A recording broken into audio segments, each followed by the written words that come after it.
One of the most effective ways to protect the freedom, growth, and stability of this country is to fight government dependency. Now, we do that by advancing policies that help give everyone living here the best opportunity possible to achieve their potential. Apart from the Constitution, in the most diverse nation in the world, the English language has been the one constant uniting force that has helped make this nation the success that it is. Finally, making English the official language of the United States is a winning issue. According to the United States Census, the number of people who spoke a language other than English at home nearly tripled from 23.1 million in 1980 to 67.8 million in 2019. Now, that's not a bad thing. Hear me out, though.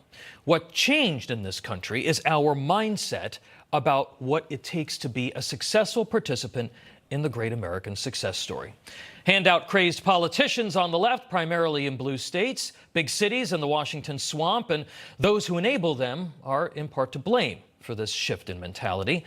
You know, back in the late 19th and early 20th centuries, as legal immigrants flooded America's cities, escaping poverty, war, and a lack of opportunity, the American melting pot had many languages spoken in homes.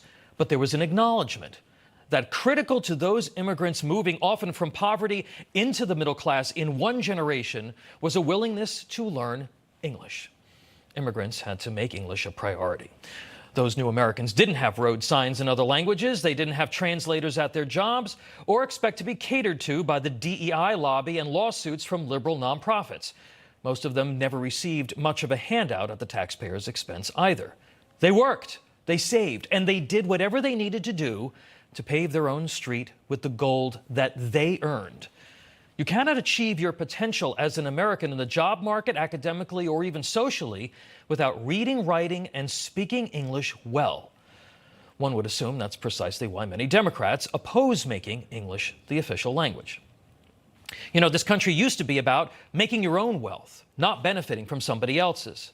Part of that was a commitment to integrate in a way that brings the best cultural aspects of where you came from and adding it to American society. It was about sharing your culture with everyone else through our shared language.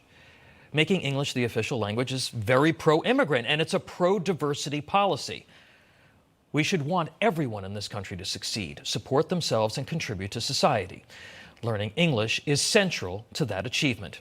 Everyone wins with English. While our broken school systems are nonsensically teaching our kids Spanish or some other language they will barely ever use, the rest of the world is learning English, especially the Chinese.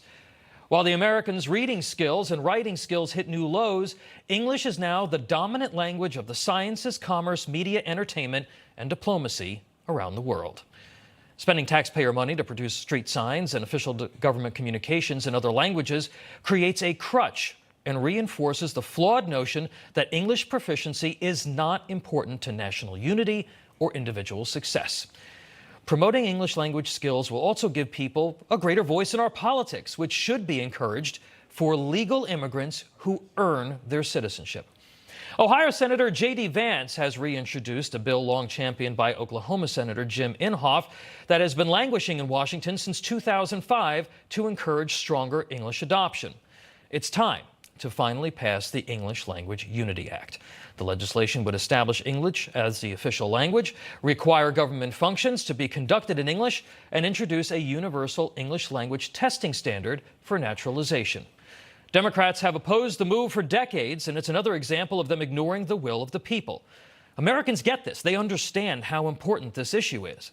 In 2013, a Gallup poll showed 72% of Americans across all ethnic and political persuasions believed that it was essential for immigrants living in the U.S. to learn English. Rasmussen has polled on this issue for years. Their latest in 2022 found that Americans supported a nationwide policy 78% to 14%. 31 states have made English their official language, and now it's time to make it a national policy.